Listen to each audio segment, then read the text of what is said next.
We need to use this time to think. We're not going back. But where are we going? What do we want for our planet, our communities, our future? If we don't answer this question, it will be answered for us and blame shifted from the powerful to the powerless. We need each other now. We need to reflect and reset, strategize, organize, assemble, collective power. This is a network. Join, claim the future.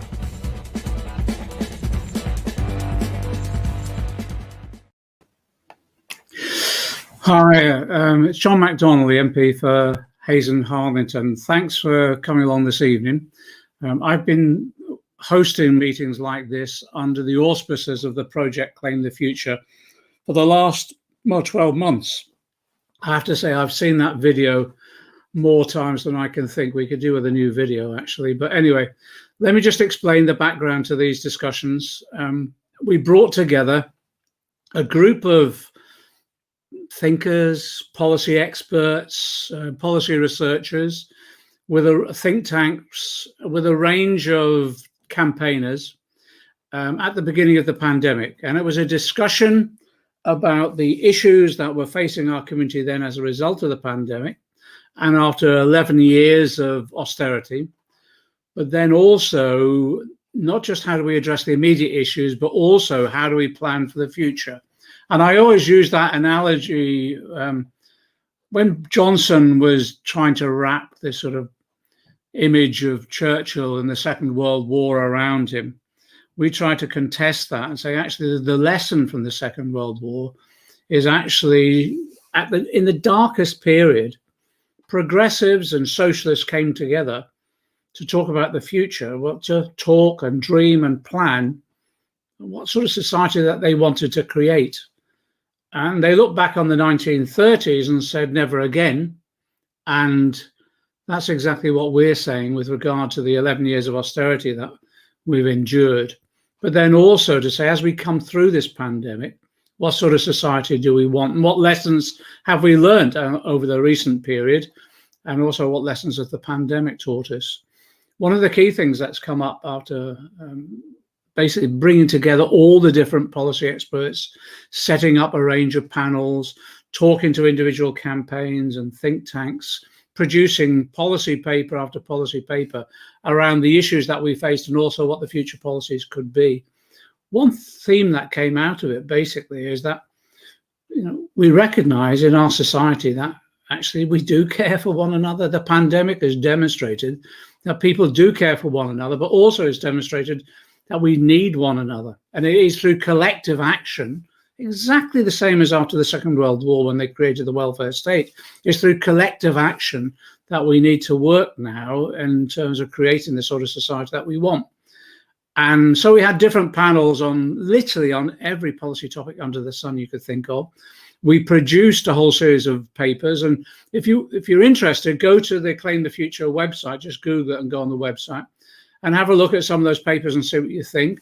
I wrote them up into one pamphlet a couple of months ago, a sort of summary edition of what was coming out of that. And what came out of it really was we're potentially on the edge of a paradigm shift. Neoliberalism and its values have now been challenged, and there's the potential for a new paradigm to be set, which could dominate, well, common sense thinking. And it's about a new set of values. It's about saying actually there are things that we need within our society that should be open to everyone. Basic rights, so universal basic services, decent roof over people's heads, education that's free and ongoing throughout one's life, living in a decent environment, making sure, yes, there's free NHS care of a good quality, but also free social care too.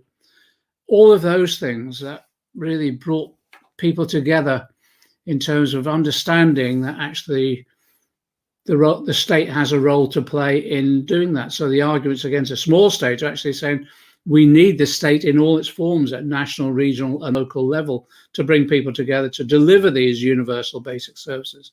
And there were new ideas as well, you know, Connectivity is important now, the way that we communicate with one another, the way that we connect into society. So actually, free universal broadband, which was described by the BBC as broadband communism, has now become extremely popular.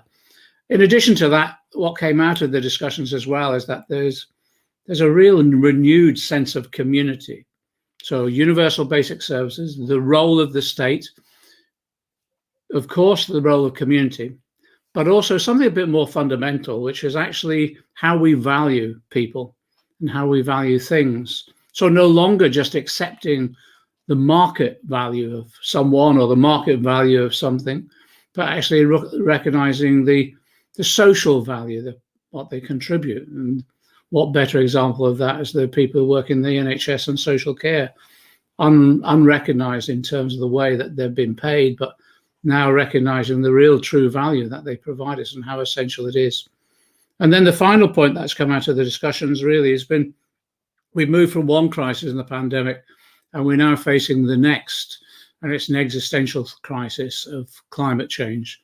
So the lessons we've learned of what's happened under austerity and the lessons that we've learned through the pandemic, we should now apply about how we then tackle the climate change crisis as well. If you get a chance, look at the policy papers and the booklet, and we're using it now as the basis of the discussion that we need to have to feed into the Labour Party policy review that's been announced by Keir Starmer and is being coordinated by Annalise Dodds. And we're bringing together the whole range of the different panels that we had, the policy experts we brought together to meet with Annalise and talk through some of these issues that we feel should go into the next Labour Party manifesto. A lot of it is about building upon the 2017, 2019 manifestos, but actually recognising the issues that we face now, we need to be much more radical. So we are talking about things like a minimum income guarantee, a minimum jobs guarantee, making sure everyone is guaranteed a decent roof, a decent home, making sure, yes, it is free education, but yes, making sure we have the NHS properly funded, but free social care as well, all based upon a fair taxation system. We also had a lengthy discussion as well about the way in which we tackle climate change and recognizing global responsibilities there, that just as we have to treat the pandemic as a global issue, we have to treat the crisis of climate change as a global issue as well. And that means making sure that we're working with our colleagues in the global south and making sure that they have access to resources to tackle both the pandemic, but also the climate threat too. And that actually then leads into the free distribution of technical knowledge, in addition to that, proper funding to enable them to do that. Part of that is about reparations for the role that this country played as a colonial power, and also as the first industrial country that actually pumped so much carbon into the air from the very beginning.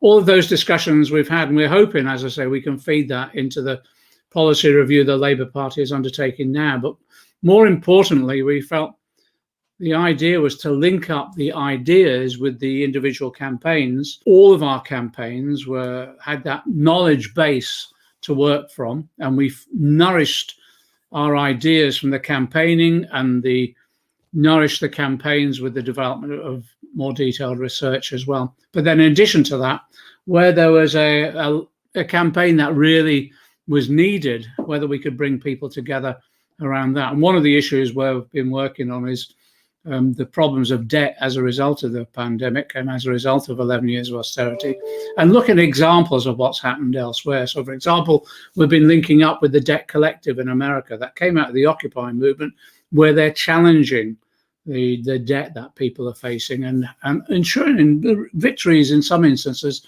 of having that debt written off. So if you're interested in any of this, go onto our website, have a look at some of those policy papers and contribute. If you can somehow contribute your ideas or your commentary on that, it will feed into the next wave of the discussions that we're having, as I say, focused then on the development of the Labour Party policy programme, because it's absolutely critical now, not just that we get the next Labour Party manifesto sorted in terms of its radicalness, but actually we need those ideas now to be campaigning on as we go into the next election. But we need them now to give people inspiration that actually we have the solutions to the problems that they currently face and the problems that they'll face in the future.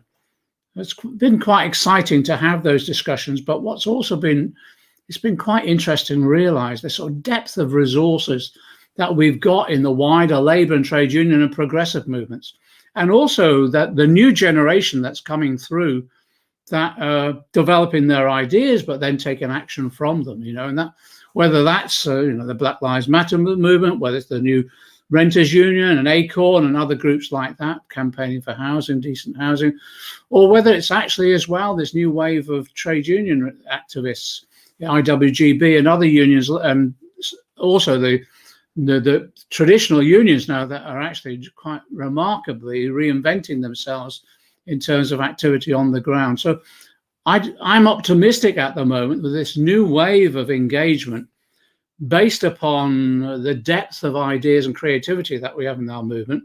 Actually, we can change the paradigm. We can move on from neoliberalism, challenge it intellectually and destroy it and move on, and inspire people with new ideas and the development of a new policy program that will enable us to go into government. So that's the background to all of this. We've also been doing, in addition to national Zoom meetings on particular topics, we've also been doing individual meetings in particular areas and constituencies, working with the local constituency Labour Party to talk about the issues that people face within their constituency and the ideas that they're generating that could then nourish our thinking.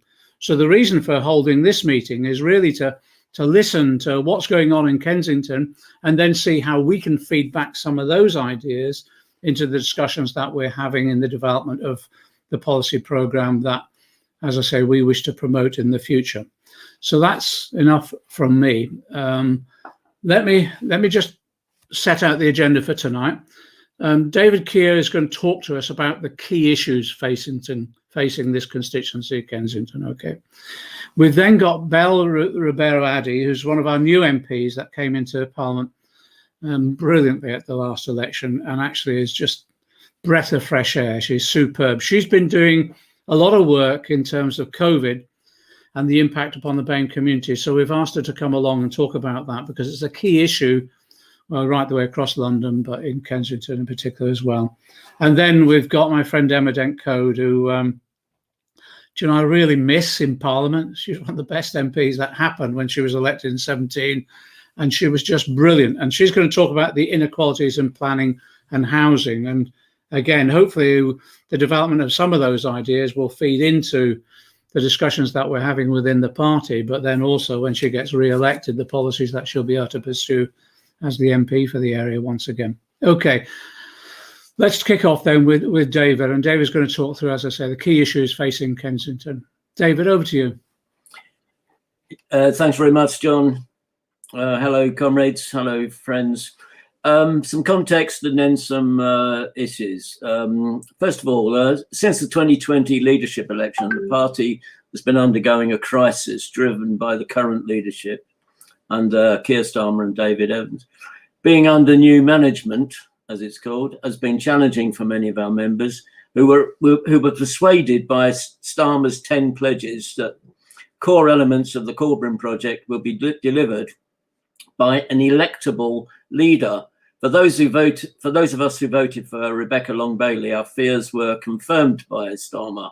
So far, so much disillusion. The outcome has been an attack on the left of the party, unjust suspensions of party members, electoral defeat in council and by-elections, loss of trade union support, and the withdrawal of the whip from Jeremy Corbyn. And all of this without a full and direct confrontation of this incompetent and corrupt Tory government. Today's Batley and Spen by-election is looking like another bleak day for Labour. However, Kensington is a left-leaning progressive constituency party in a borough once memorably described by a Tory councillor as the richest borough in the universe. A borough that has some of the worst inequalities of wealth, opportunity and life chances in London, which Emma will discuss later. The 27 general election was a fantastic result for us, with a transformative manifesto, an inspirational leader in Jeremy Corbyn, and our brilliant local candidate.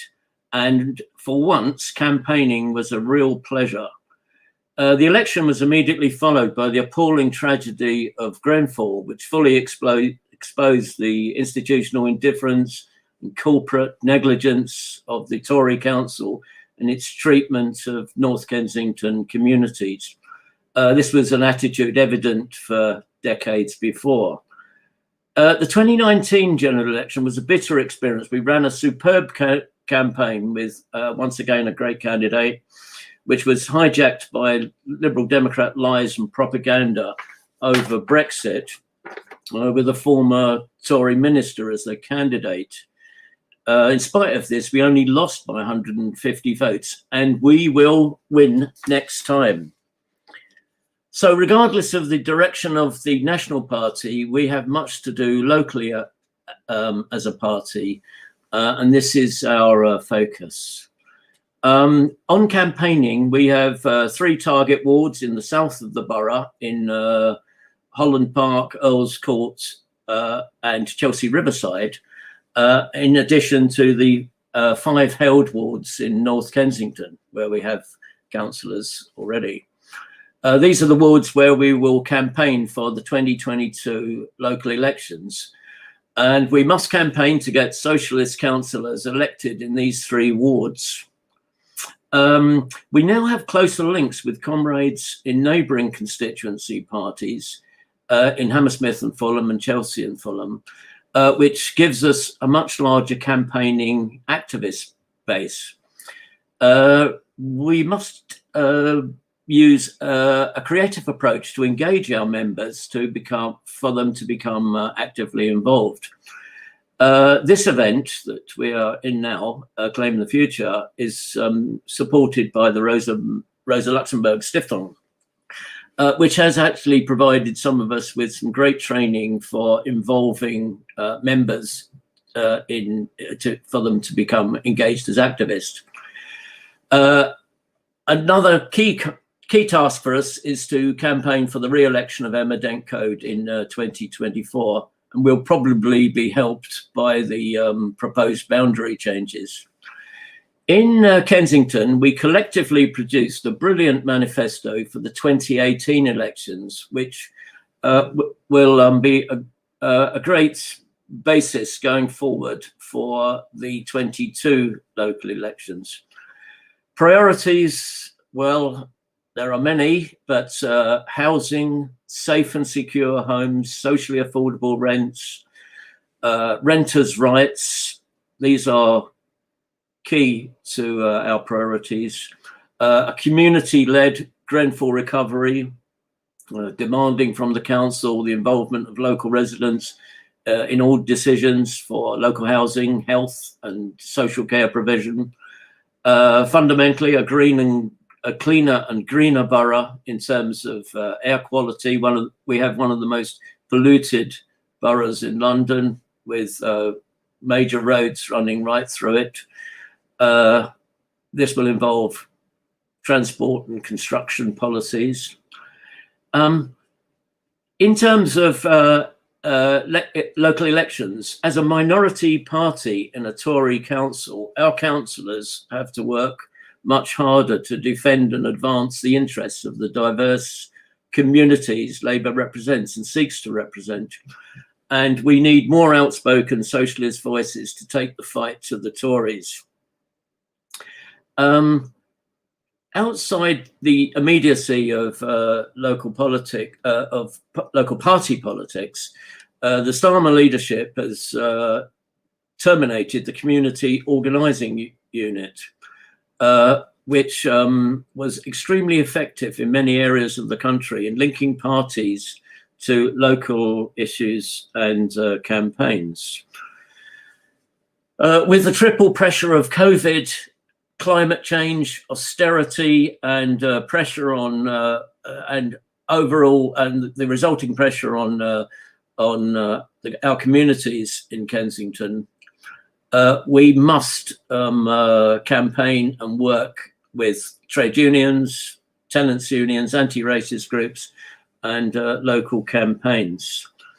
Labour Party members have been involved in many recent campaigns, notably to working with others who are not necessarily members of the Labour Party, but committed to improving the lives of local residents. These campaigns include the North Kensington Library, a notable victory to prevent the Tories selling it off to a private prep school, and the saving of the Warnington College, FE College, which the Tories also had planned to sell off to a developer for luxury accommodation. We should be campaigning with our local housing action group, which is having some successes in some great successes in Hammersmith. And there is ongoing work with the United Voices of the World to unionise care workers in a Kensington care home.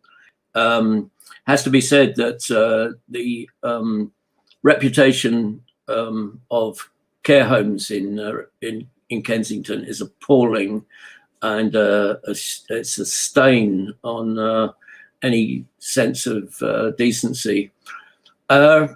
Right, campaigning. There is also campaigning taking place around planning, which Emma will refer to, which is always against the interests of local residents.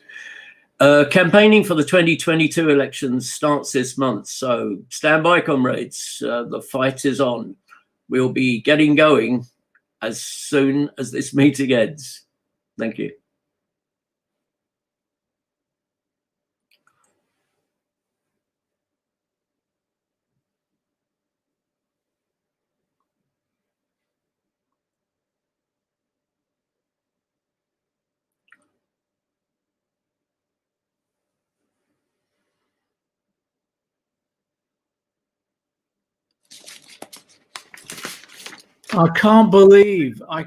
Thanks Lizzie Fletcher for letting me know I was muted. I can't believe I fell for that again. It's just extraordinary. We've all been there, John. You know, you'd think I'd be used to it after the last 12 months or so. I've spent my life on Zoom. In fact, I think I've most probably got some condition as a result of it. Anyway, David, what I was saying was I think the campaigning needs to start fast, not just because of the borough elections, but I think we'll have an early general election anyway, almost certainly 2023. There's lots of questions coming in, so we're going to move on to the other speakers, and then we'll come back to the questions for yourself, David. Okay, great. Our next speaker then is, as I mentioned, Belle Ribeiro-Addy. Belle came into Parliament in the last election. Belle, you missed it. I was giving you a glowing praise for your intervention. I caught it. I made sure I recorded it. Put it out for later. Okay. Belle's done a lot of work on basically on the COVID strategy that we should be pursuing, impact upon the BAME community, etc. Interventions in Parliament have been superb. She knows that. She's been brilliant. But it's an issue, I think, that we need to just pay more attention to, right, particularly across London at the moment, where the figures are not looking good at all, and the impact on the community has been pretty stark. Over to you, Belle. Thank you very much, John, and thank you so much for inviting me to speak. And I want to say I miss Emma Dent Coad as well. Although I'm a new MP, I worked for Diane Abbott before, so I had the opportunity to work with Emma in Parliament, and she was absolutely fantastic. And so I think that we need to do everything we can to make sure that she is back in the House and continuing that great work. Now, as John has touched on, the situation with the coronavirus pandemic and Black, Asian, and minority ethnic community right across the country has been really, really worrying. And I think what happened at first is nobody really noticed until actually NHS workers began to die. And when they first did that first splash of NHS workers that died, I remember it struck me. There was a front page of doctors, I think about 10 of them, and they were all from Black, Asian, and minority ethnic communities. And from there, we started to see the really, really disastrous figures that people have come to know so well. But this shouldn't have been a surprise, because we have to remember that coronavirus didn't actually invent health inequalities. It exacerbated them. It was institutional racism that invented these health inequalities, because we know that what we've been experiencing over this period of time hasn't been an accident of biology. It's actually an accident of racism, and it's caused by class as well. Now, more recently, you would have heard people attempting to divide our BAME communities and the working classes, but with as much as 80% of BAME communities living in the poorest areas of this country, they are a significant part of the working class, and all of those struggles against racism, previous struggles against slavery, against colonialism, for that justice. Those are all working class struggles, and it's important that we are all a part of them. And I say that particularly now because the most glaring statistic in that first Public Health England report didn't actually have a direct reference to ethnicity, but that the mortality rates from COVID-19 were in the most deprived areas. They were double in the most deprived areas. And because of racism, the majority of our communities are pushed into particular class and are treated in a certain way, and are more likely, as we've seen, to have died from COVID. But you hear some really disgraceful attacks. You had people attack Black lifestyles as if we choose to live in overcrowded housing, or be lower paid, or have reduced access to healthcare, and as if we were the only communities to ever experience any underlying health complications.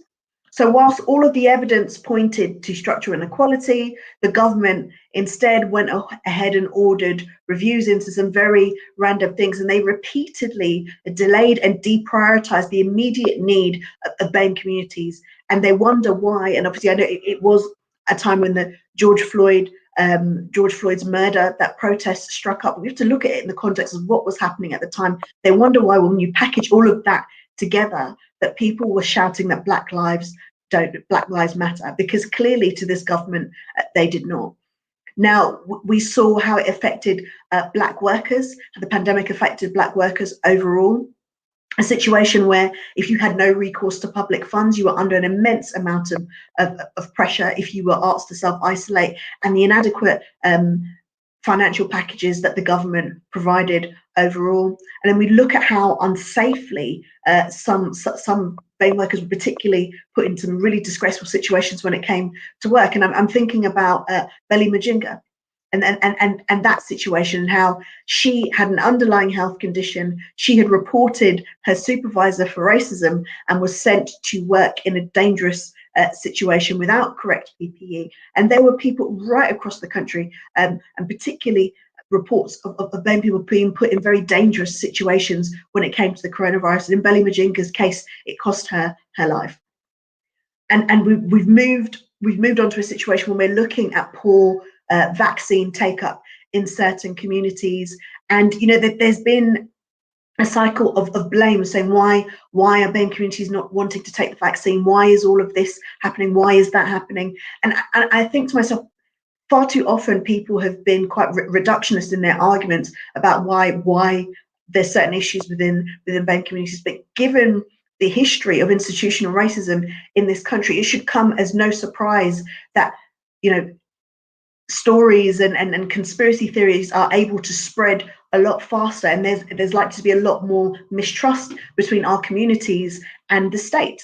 If you look at how they're treated, again, with healthcare, if you look at how they're treated at the hands of the police, if you look at how they're treated in education and in employment, there is a very, very poor relationship between our communities and the state. So when there is mistrust, and when something is as sensitive as this, and so much poor information is being spread, this is the situation we have. And obviously a lot of us have been working quite hard to kind of dispel a lot of those myths and make sure that there is better uptake of the vaccine, especially because of disproportionalities in people dying. But that refusal to acknowledge the racism that exists just continues on. I think about, in response to the Black Lives Matter protests, we had that disgraceful race report, which rolled back years of work on racial justice and is essentially saying that there is no institutional racism, something which is just such a disrespect to everybody that has experienced this form of racism, everybody whose lives have been affected by it, impacted by it on a daily basis. And we know that you know, when you don't even acknowledge it, and when you say there is no institutional racism, it is just another way for the government to absolve itself of actually taking any responsibility. Because if there is no institutional racism, the government has no need or is not necessarily required to make any changes to our institutions to make them better. And that's why it's so important moving forward that we all recommit to being better anti-racist. And I don't mean just being not racist, I mean being a better anti-racist, and that counts for Black, Asian, minority ethnic communities as well. Being of one of those communities and not liking racism doesn't make you an anti-racist. It makes you somebody who doesn't like racism. And being white and not being racist also doesn't make you an anti-racist. It just means you're somebody who doesn't act in a racist way. But in order to change this tide, we all have to be anti-racist. We all have to actively do certain things. And I will say it again, we have to be very, very careful about this attempt to divide our working classes. As I said, these struggles for racial justice are working class struggles, and all of the things that are happening to the Black and Asian community in this country in terms of disadvantage is happening to our working class communities regardless of their race. And it's so important that we are standing up for each other. We are not going along these lines of divide and rule. And it's also important that we're standing up to a whole host of issues that we see coming our way. We have one of the most corrupt governments I have ever read about in the past. So corrupt, and they have got this increasingly authoritarian regime. Be it looking at the legislation they're putting forward, they want to curb our right to vote. They want to curb our right for our right to act in trade union activities, in disputes. They want to curb our right to protest. Think about the Policing, Crime, Sentencing and Courts bill coming up, and all of those gains that working class communities have made, all those gains that have made things better for BAME communities in this country, all of those things are being stripped away so that we don't have the tools to oppose what we know is coming. I'm sure there is more austerity coming. Once the pandemic is over, we can see where they are heading to, and we know who is going to suffer the most. So we need to make sure that we're united. We need to make sure we stand up and be counted when it comes to being an anti-racist and all of those things that are attacking our BAME communities. And most importantly, we need to make sure that we are actively challenging this government at every single opportunity we can. And part of that fight will be making sure that we have excellent representatives in Parliament. Part of that fight will be making sure that we see Emma Dent Coad re-elected to her seat in the coming 2 years to continue that fantastic representation that she had when she was first elected. So thank you so much for listening to me, and I look forward to coming back for the questions at the end. Thanks, Bill. That's excellent. That's given me a great segue into our next speaker, Emma Dent Coad. Again, we keep on saying we want back in Parliament as rapidly as possible because of the impact that she had when she was there. Emma's going to talk about the inequalities in planning and housing within the area, and then we'll broaden out the discussion in the question and answer session. Okay, over to you, Emma. Thank you very much, John, and thank you for all the lovely warm wishes and so on from everybody. It's quite moving. It's very moving, and yeah, I'll be back soon, that's for sure. So I want you to just picture this scene. A Grenfell bereaved man who lost 6 family members came to speak at the public question session of full council on the 23rd of June. He was asking for support for the food and baby bank where he was volunteering. He told us a pitiful story about meeting a new mother in the street who had no baby clothes or equipment, or indeed enough food for herself. Some of us were in tears, and one attendee had to leave the room to cry. A moment later, the chirpy leader of the council stood up with no acknowledgement whatever of what you just heard, to regale us with what you call the al fresco revolution, guys. which the borough had recently been blessed with due to COVID. Thank you, COVID. With all the cafes and restaurants serving customers outside. Utterly tone deaf, as they were after Grenfell. And one of the worst things, there were a lot of extremely unpleasant comments that we heard after Grenfell from an unimpeachable source. I was told a senior officer was told on day 2 to get his butt down there, find out what was going on. And he said, "I'm not going down there, it's like little Africa," which is absolutely despicable and tells you everything we need to know. But, you know, the council leadership constantly tells us the council has changed, we've all changed. Yeah, it has. It's actually got worse, I think. In one short scene, it's the perfect demonstration of why Kensington Chelsea is the most unequal borough in Britain, which I've proved more than once, and this is from ONS statistics, no messing about. Even when they're staring deprivation and trauma in the face, they're thinking about an al fresco dinner that COVID blessed them with. And they're also pretty bored of Grenfell. They're bored of Grenfell and they're bored of COVID, and they want to eat outside. So yeah. I'm looking at the planning process tonight. I don't think we understand it well enough. There aren't enough politicians who have an idea, and I'm not a trained planner, but I know a lot about it, and I've worked in that area and written about it for a very long time. It's been utterly subverted from its original purpose. And we all need to understand it better because it's a very useful tool in our toolbox that we don't use often enough, to be honest. Planning and public health came to the public eye through the mapping of poverty, as I'm sure many of us know, by Charles Booth and Beatrice Webb. And 10 years later, Ebenezer Howard founded the Garden City movement, building outside London with comfortable and healthy environments. This morphed into the Town and Country Planning Association and everything we have now, and it became more professionalised. All these movements contributed to the debate, demanding a fair balance of homes for all, public space, and what they called sustainable communities, focusing on public health, long-term employment, and well-being. Generations of philanthropists, trusts, and charities have contributed to low-cost housing since then, and the post-World War II house building boom emerged from this very good place.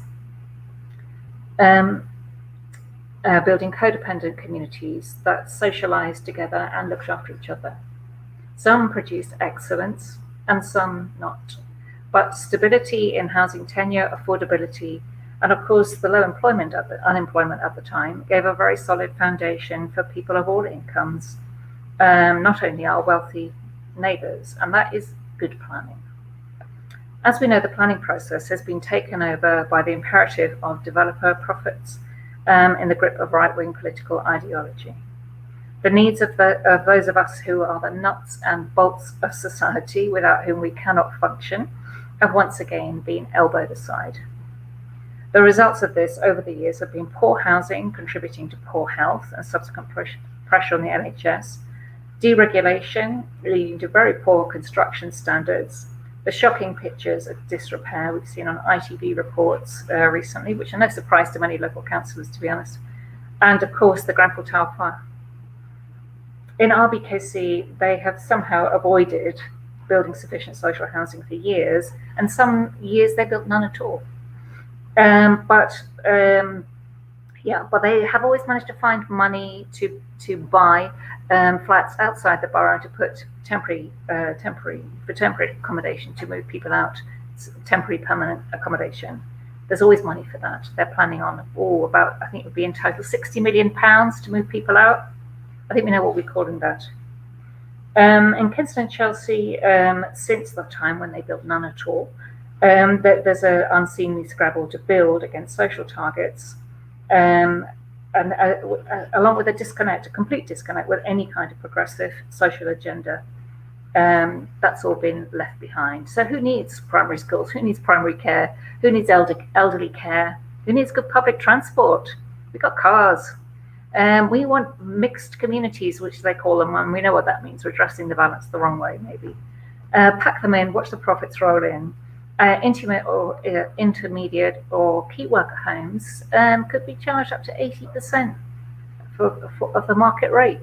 which isn't affordable for anybody, certainly not even for a junior doctor. So, you know, thanks for that. Yeah, so the aims of tackling poverty, equity and social justice were removed from the National Planning Policy Framework in 2012, and the social purpose cast aside bit by bit for financial viability and profit, of course. There are very few statutory duties that can actually be legally imposed. The some that there are, we need to hang on to. And the more recent socio-economic duty that people have talked about is more or less voluntary. You know, you have to sign up, you're allowed to sign up, or you can do it and nobody's monitoring it anyway, so who cares? All this has gone in favour of fetishizing growth as a kind of abstract target, leading to profit, of course, rather than a genuine response to local need.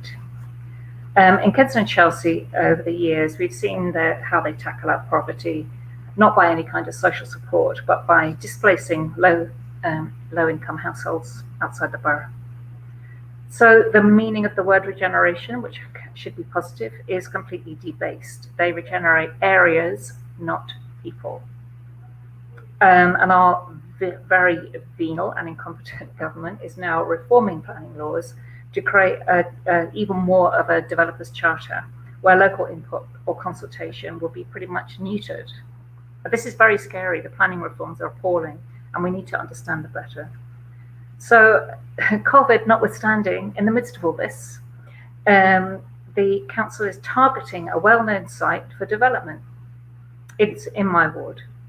Never mind that it's in Kensal Town, which is the most multi-deprived neighbourhood in the whole of London, where life expectancy has, according to the updated Marmot report last year, dropped 6 years since 2010, since the Tories, which is the worst drop in the country. Absolutely shocking. The site was formerly occupied by Erno Goldfinger's one and only residential care home, part of the Cheltenham estate Cradle to Grave project, including Trellick Tower. Goldfinger built shops, a GP surgery, nursery, double aspect flats of lots of different sizes, row houses, sheltered flats, and in the middle of a lovely garden, a care home where we knew quite a lot of people.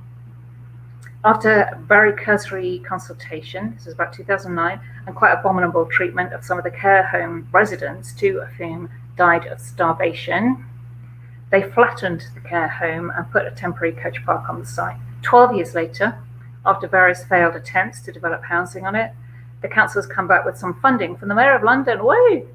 And this time they're going to build on it. Never mind that it's right in front of the iconic Trellick Tower. Never mind other sites that oh, we haven't got all those sites down in Locks Road. No, we haven't got that. Everybody wants to live right in front of Trellick Tower. So we've got a mighty battle going on there. The council's own supplementary planning document for the site, which I had a lot of input into many years ago, refers to the need for daycare and possibly replacement residential care, more space for GP practices, primarily social rented housing, because that's what we need. But the council is attempting to railroad through a plan that nobody locally wants. And when I say railroad, this is after months and months of painstaking supposed co-design, because they have a great language now at the council. They have co-design. It's great. And lots of consultation with resident groups. These resident groups have gone into this process with good faith, believing they were going to be listened to. They thought they were getting somewhere with timely alternative plans for the site, which comply with the local planning policy and consider the poverty of the neighbourhood. They came up with really good alternatives. They're not NIMBYs. They wanted something, but not a tall building right in front of Trellick Town. And they were looking at everything. So this group, which is a combination of different organisations, the council of meanwhile, Metronomes, Edenham and Trellick, Comet, spent hundreds of hours drawing up alternative plans, looking at local need. And the council is bored of pretending to engage in co-design now. And they're just choosing to denigrate and slander these lovely people and calling them NIMBYs. It's absolutely despicable. I'm totally gutted by this, because I had a horrible feeling that this was going to happen because the council are liars. But they worked really hard to work with the council, and now they're being betrayed, to put it politely. So the story isn't over, and Comet have plans, and the Rotten Borough, will rue the day they took on this group. It's very bad planning. So this is just one example of bad faith communications our residents suffer from those who lit the fire at Grenfell Tower. Planning is absolutely crucial to addressing all kinds of local need, and we do need to understand it better. We genuinely do. Even if it's just the basics. And I don't know if we're going to ever have some workshops or something on this. Kensington Chelsea saved £300,000 on cheaper flammable cladding. They cost the public purse already £500 million. Some people say they haven't seen any of that. What's happened? Where's the money gone? And some have estimated that along with the inquiry and the police investigation, when they finish, it could have cost us £1 billion. I don't want these people telling me what they can or cannot afford or where. We need more power to do this. When local campaigners demand to be heard, the council calls it class war. It's not a class war perpetrated by residents. The council has declared war against low-income tenants. So on one side we have principals and good people who believe the process, and on the other side we have toxic right-wing ideology. It's very simple, and they're building out the Labour vote, clearly.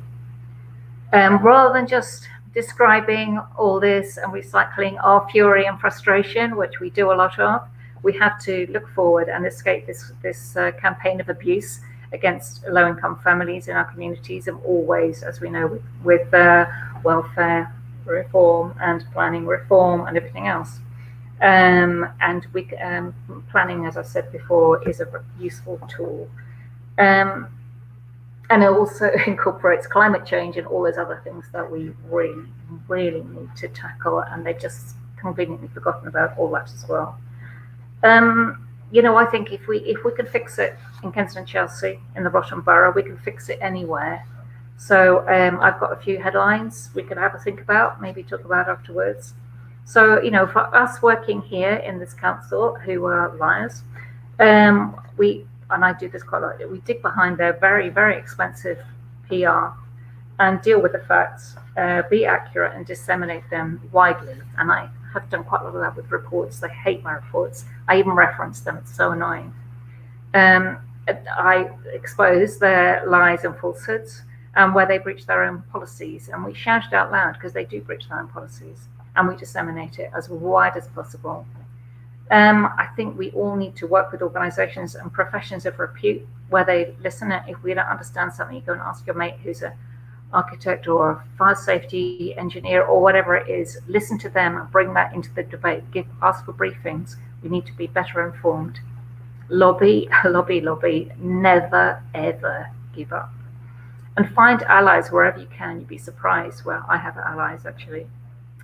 And convince them that nothing has changed at our council, that the council that lit the match on the Grenfell Tower fire. We have to let them know that their moment has passed and come up with radical alternatives. We will organise, mobilise and vote the buggers out. Thank you. I think that's a suitable last phrase. Definitely, Emma. Okay, Dan, can we get everyone back on screen again and we'll go into discussions and questions, yeah? Okay. This enables me to select some of the questions that have come in, and then if they're really hard, I pass them on to other people, if that's okay. That's socialism for you, isn't it? No, not at all. All right. I'll deal with one of the first questions, and we'll comment on this anyway. We get this question every time, which is about where you're going to get the money to do all the things that you want to do. Okay, and we just have to nail it each time. When we were in the last two elections, despite all the criticisms, the chipping away some of our arguments, we were the first time of opposition party not just published his manifesto, but actually costed it, and we did. And the IFS, Institute of Fiscal Studies, cavilled at a few points, but actually even then we challenged them and won after on most of the arguments after that. And it's very, very simple. We just need a fair taxation system and a growing economy where the wealth is redistributed fairly. It's as simple as that. And that growing economy has got to be sustainable, and that it is very simple. So if you look at the paper we did for Claim the Future, we tried to update some of the ideas on the funding processes, and it was a sort of a reset program for taxation. First was around the ideas that we had, and actually have been taken up partly by the Biden regime now, about having an excess profits tax on some companies. And the idea behind that is in some crises, there are some corporations that benefit as a result of the crises. So one of the ideas we brought forward, well, let's look at the level of profits over a period of time, 2 or 3 years, whatever, and then you look at the excess profits that those corporations are making. And this sounds like a revolutionary idea, but I admit it, I stole it from a conservative chancellor in the 1950s who actually introduced an excess profits tax as a result of those who were having excess profits because of the Korean War. And it was just a simple idea, and that it worked. The other one was about unitary taxation. We've been arguing for a while that you tax the multinationals on the basis of where they make their profits, where they have their operations, and you ensure that you calculate how much they're making globally.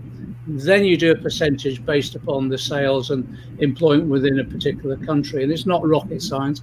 And the bizarre thing about that, it's one of the ideas that the G7 have just been talking about. So again, denounced as a revolutionary Marxist only 2 years ago, all of a sudden, even Rishi Sunak is having to address it again. The other one is about the difference. We argued that if you're gaining your income from capital gains, you should be taxed at the same level as someone who earns their income through work.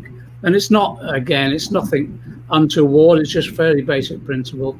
And yes, we did say we were going to tax the highest earners above £80,000, people a bit more, but it wasn't actually, we weren't loading much onto income tax. It was just trying to even it out a bit. But the other thing as well, which I know sort of sent some of the media into the stratosphere, we were going to clamp down on tax evasion and tax avoidance, and actually money laundering as well. And the issue there was the City of London, unfortunately, over the last century, but in this recent period in particular, has been like a funnel for where dirty money comes in and then goes out to the overseas territories, to the tax havens. And we have to stifle that, because at the end of the day, it impacts upon our own economy. But in addition to that, actually, it destroys the reputation of even our own finance sector. So that's the way we were going to pay for it. And all of them were relatively moderate reforms and tweaking of the existing system that would give us the resources that we needed. There were other reforms we put forward, you can see in the Claim the Future papers, about how we harness the finance sector more effectively, particularly for long-term investment in the green infrastructure. And I'll just give you an example of that. In 2019, Becky Long-Bailey announced that if we were going to tackle climate change, we needed to tackle transport, and that means electric cars, and that we need to create factories to build our own batteries, manufacture our own batteries. And she identified 3 specific sites. And again, everyone was, I can remember the attacks upon her in the media about how unrealistic it was. Well, actually, Nissan has announced their battery manufacturing factory this morning, and the Tories are boasting about it. If we'd have gone into government, the 3 factories that we were putting forward as the first wave would have been operating by now, and we would be beginning to meet some of our climate change targets. Anyway, I just want to get that question out the way, because it always comes up in the discussions that we've had. Let's go to some of the other questions that have been raised. There's a real issue, political issue, if I can throw it at Emma and David in terms of this constituency. The issue here, and I think we have to address it really, which is, I'll come to it. Here it comes. It's basically a lot of people, a lot of young people now are actively campaigning. Actually, it's linked to you as well, Belle. A lot of young people are actively campaigning in new movements like Black Lives Matter, Right Extinction Rebellion, etc. But they're no longer coming towards the Labour Party. How do we address that? How do we inspire people to come back? My final point on this as well is the point you raised, David, as well. Community organising is absolutely critical for the way that we mobilise, and getting rid of the community organising unit was just such a retrograde step. Emma, how do we just how do we mobilise these young people into the work in the party? Okay, yeah, we're not doing too badly at the moment, and we've got quite a queue of very interested potential candidates for the local elections next year, which make a huge difference, all in their 20s. We've got a councillor who's been there since 3 years now, who's 23, so he was young. No, he's 25, sorry. He was young when he joined, and I think that makes a huge difference. But apart from that, we oldies have to be really sure that we're passing on all our, our knowledge, if they will take it. And then listen and let them shut us up, actually, sometimes. I think, we really have to persuade people to let go the idea that the Green Party is radical, socialist, left-wing, and so on. We really have to pick that apart. Because when people are fed up with Labour, and we've been through it endless times, we go, oh, I'm going to vote Green because I think Green is cool. Yeah, Green is cool. Of course it's green. Of course it's cool. We should be much greener, and with Becky's ideas we would have been, but we don't have those on board at the moment. We work locally, we're working on local issues, but we have to somehow unpick that and just explain to people why the Green Party is really not radical left and a better alternative to Labour right now. People, I often get asked, why am I still on the Labour Party? And, I've been in it forever through all the bad years, so I just had five lovely years, thank you. And 2 of those I was in Parliament, which is a blessing, or 2.5. But I'm that's what I tell people. You can't change things unless you're at the table. That's my belief, and it is massively frustrating. But I think we have to fight for our own beliefs, and we did that. Certainly our manifestos have been not entirely the National Labour Party, but we look at local issues, and I think that's fine.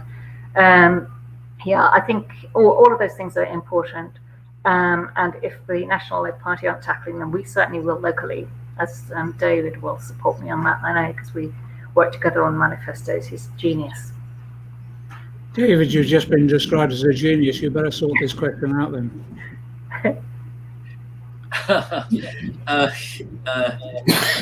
Thanks for that. I think what we have to do is support all local campaigns without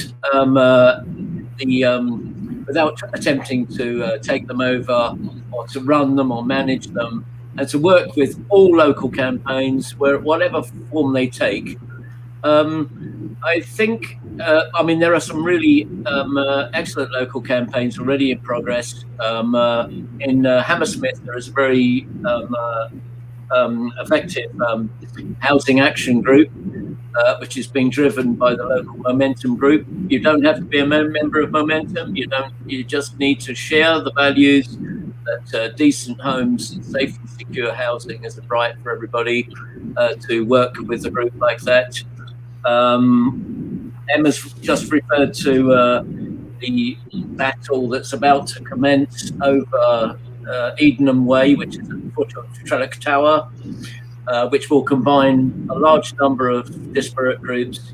And of course there is the ongoing and terrible stain of Grenfell, which I was discussing this with somebody last night on my way home, and the issue is uniting groups behind causes. And I think members of the Labour Party, with some humility, should be involved with groups to enable, to help groups. We know how to organise. other people know how to agitate. We've got to combine those two strands, so to speak. And we should be supporting all anti-racist campaigns, Black Lives Matter campaign, right the way across. I mean, in Kensington, we have incredibly diverse communities, and one of our key priorities, of course, is to address the specific needs of our various communities going into elections, but also just to defend their rights. So it's an ongoing struggle, and but we are learning fast, and we are going to try to be as innovative and creative as possible in linking up with other groups and mobilizing our own members. Someone's put in the chat, the reason we mobilise and inspired young people is because Jeremy inspired them. Of course. I think that's true. But what we have now is quite a number now of young Labour MPs who actually, I think, in linking up with individual movements, are the inspiration and can be the inspiration to those movements.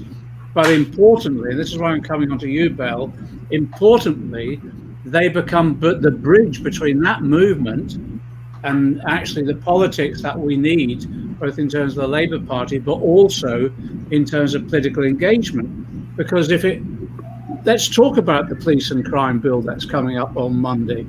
It's great that we've got demonstrations taking place against the bill, etc.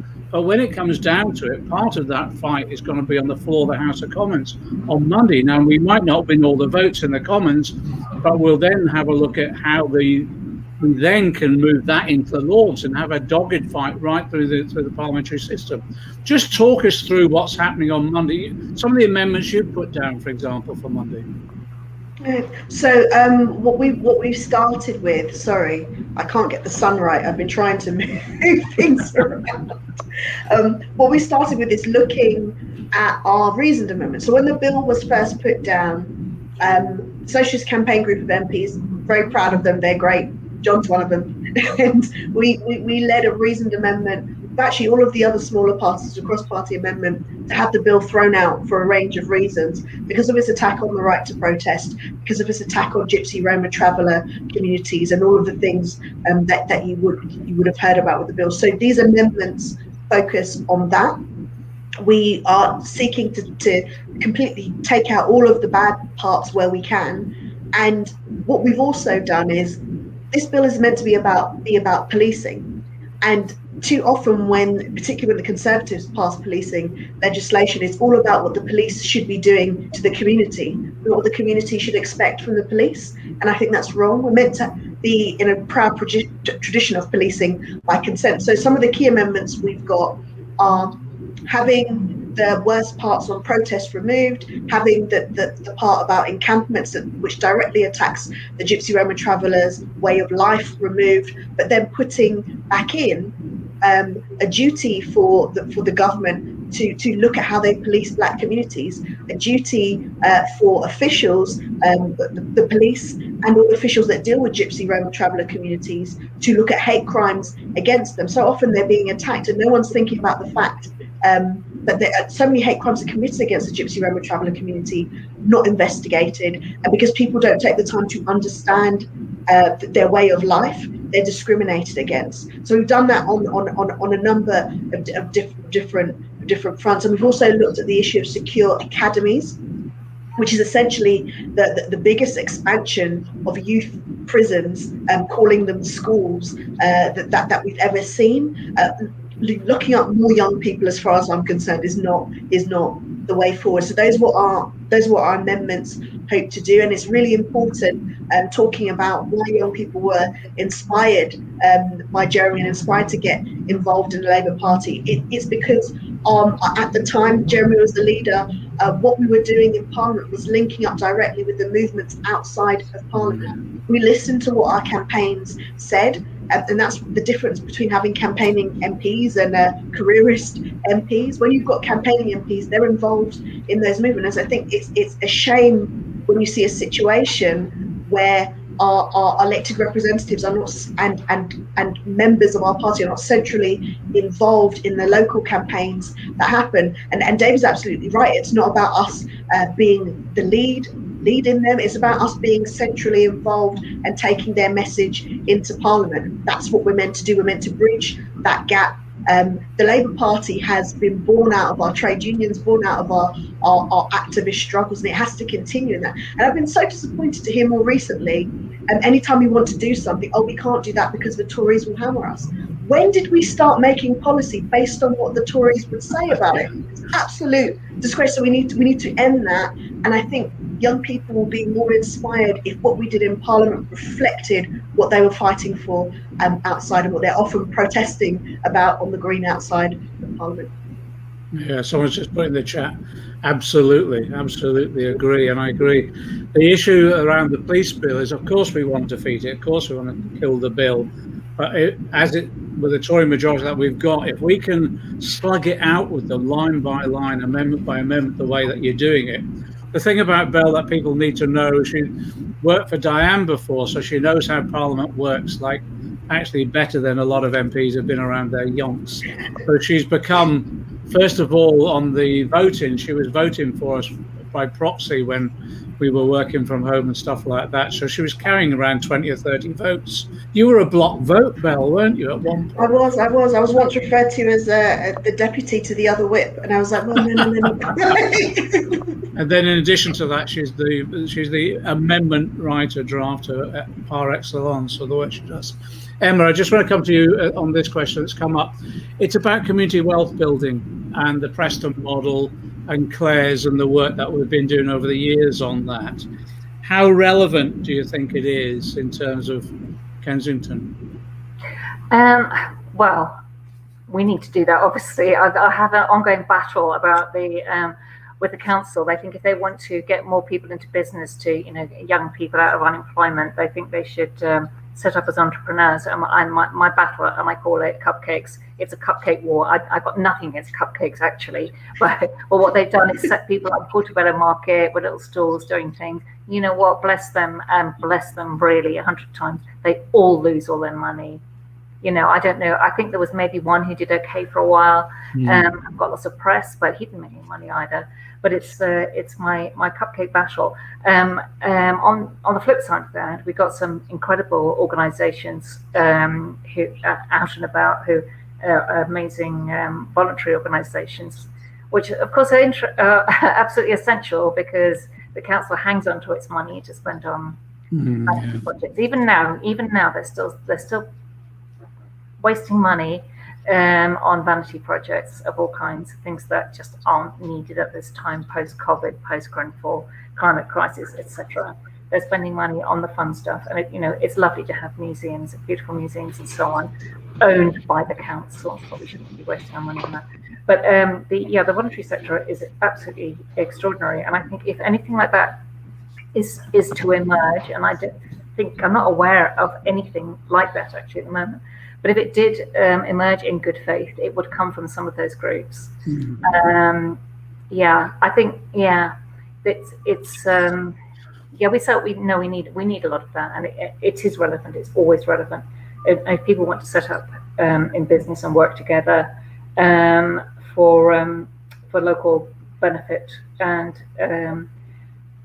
keeping people out of unemployment and so on, then they should get the right support. But we had a fantastic. This isn't to do with community wealth building really, but we had a construction course, and now we've got a shortage, and they closed it down. Well, the government closed it down, and they sucked all the money out of it, and then they closed it down.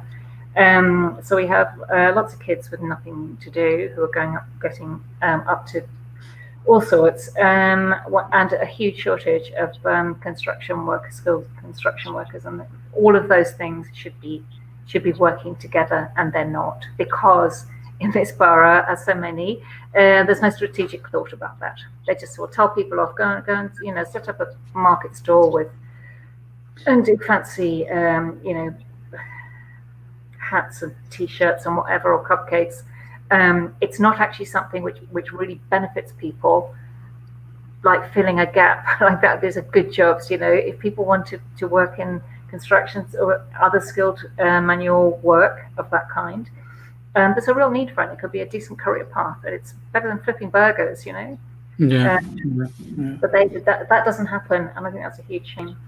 I'm not aware of any activity of that kind. I don't know if David, is there any activity of that kind? A lot of us are cooperative party members, by the way. Yeah. But we don't have that much activity from them, actually.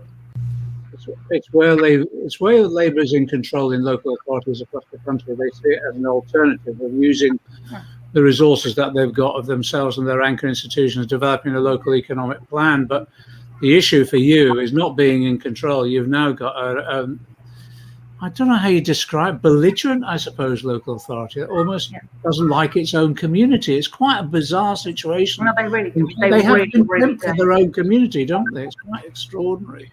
Yeah, they're scared of us. They're scared. Yeah. They're scared of us. They should be.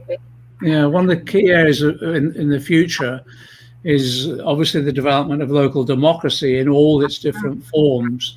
And it's the point, David, that you were making. We've got to be part of local campaigns and be humble about that. We're participants in them. Of course, where we identify there's a gap, we can help initiate campaigns, but we've got to go with the grain of community, haven't we, as a party in the future? Absolutely. I think that's an absolutely correct way to approach this. Just on the Preston approach, I think this is a stick we can beat the Tories with. I think they're quite vulnerable to that, and we have raised the issue of employing local people to council positions and offering training to local people. Those of us who are involved in the saving of the Warnington College, we've had some success with. It's now under massive construction refurbishment. We've had some success to ensure that local people, particularly women and disadvantaged groups, get apprenticeships during the construction. So small gains, weight gains can be made with some pressure. I think this is something we need to redouble our efforts with to persuade the Tories that, as you rightly say, they are vindictive and indifferent to many of their residents. But this is what we can do. We can shame them and humiliate them as far as possible, although they have very thick skins, of course. Martin Stoller has put up in the chat, reminding us that there's a book that's been come out by Matthew Brown, the Preston leader, and others. It's a collaboration. It's called Paint Your Town Red. I've got it here somewhere, but I'm knee deep in books, so I can't find anything. It's in chaos in terms of literature at the moment here. Final question. We're running out of time. Final question. It's always the most difficult one. We're going to go into a session in a couple of weeks' time with Annalise Dodds, who's leading the policy review. We're bringing together lots of people, policy workers and researchers, think tanks, etc. And we'll be inviting both of you as well. And Belle just comes anyway, to vociferously express a view, like me, to make sure we try and get our voice heard. But the idea will be to try and say, look, we've got to build on the last two manifestos, but as I said before, must probably be more radical as well. Have a think. What would be one central idea that you'd want to put to Annalise? For example, Emma, on planning, how do we get a grip on planning and take it back to what it should be?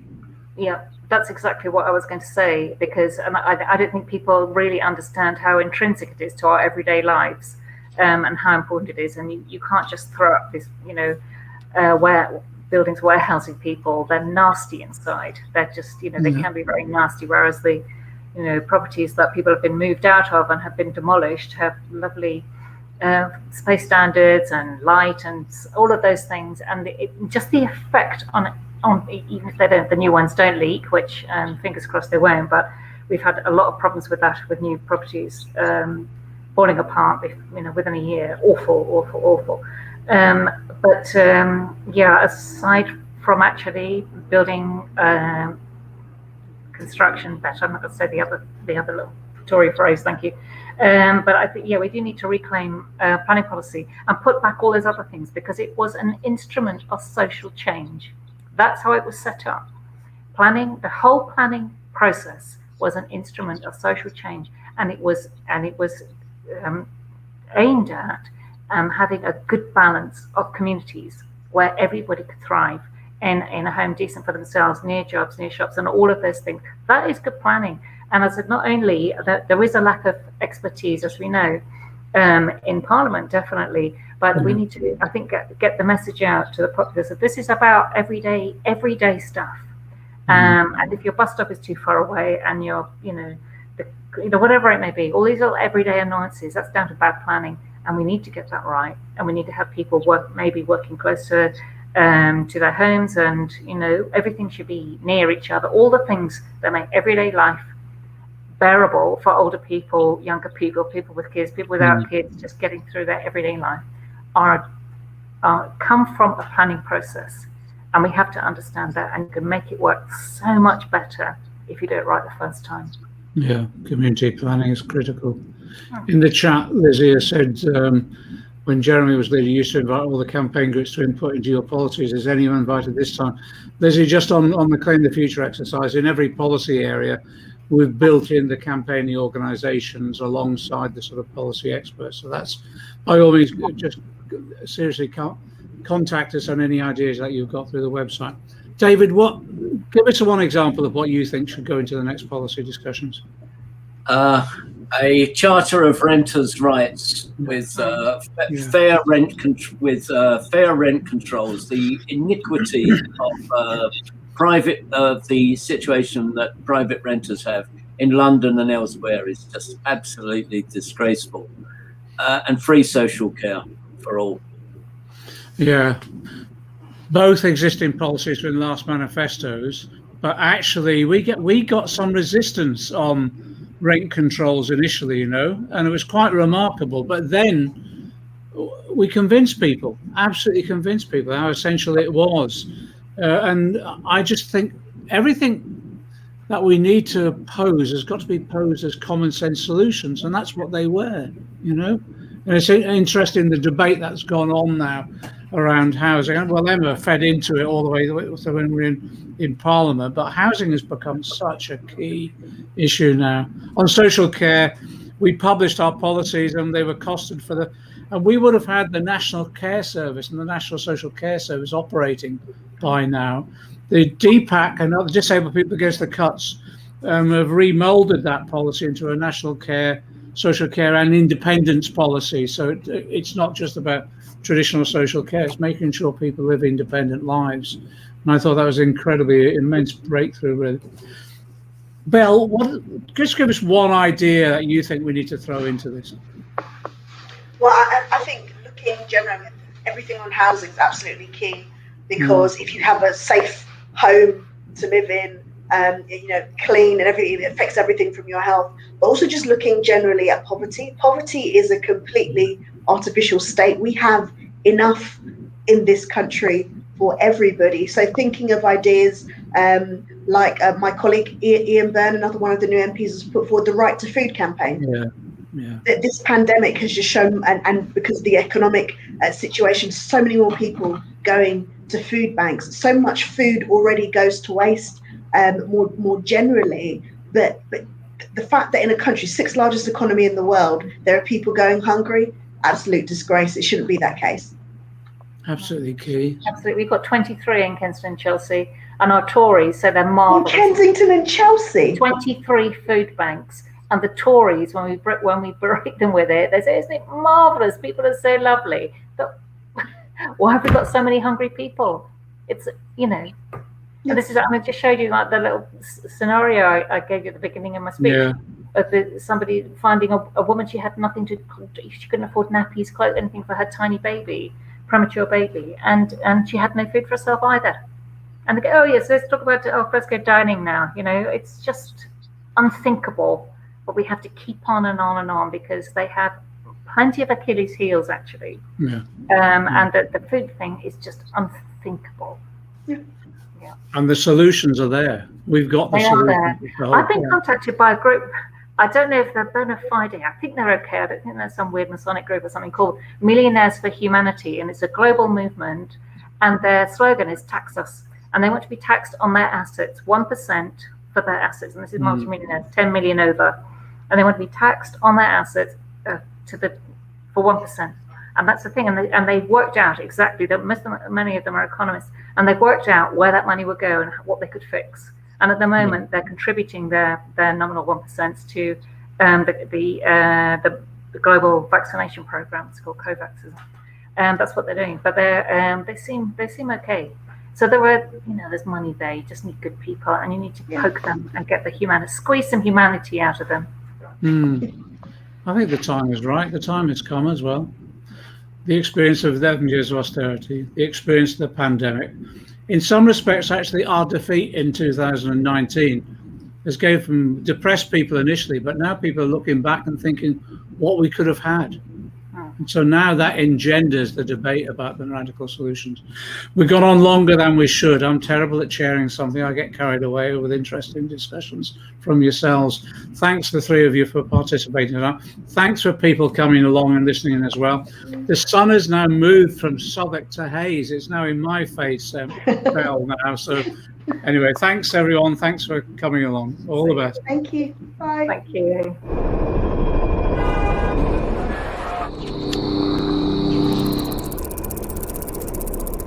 We need to use this time to think. We're not going back. But where are we going? What do we want for our planet, our communities, our future? If we don't answer this question, it will be answered for us and blame shifted from the powerful to the powerless. We need each other now. We need to reflect and reset, strategize, organize, assemble, collective power. This is a network.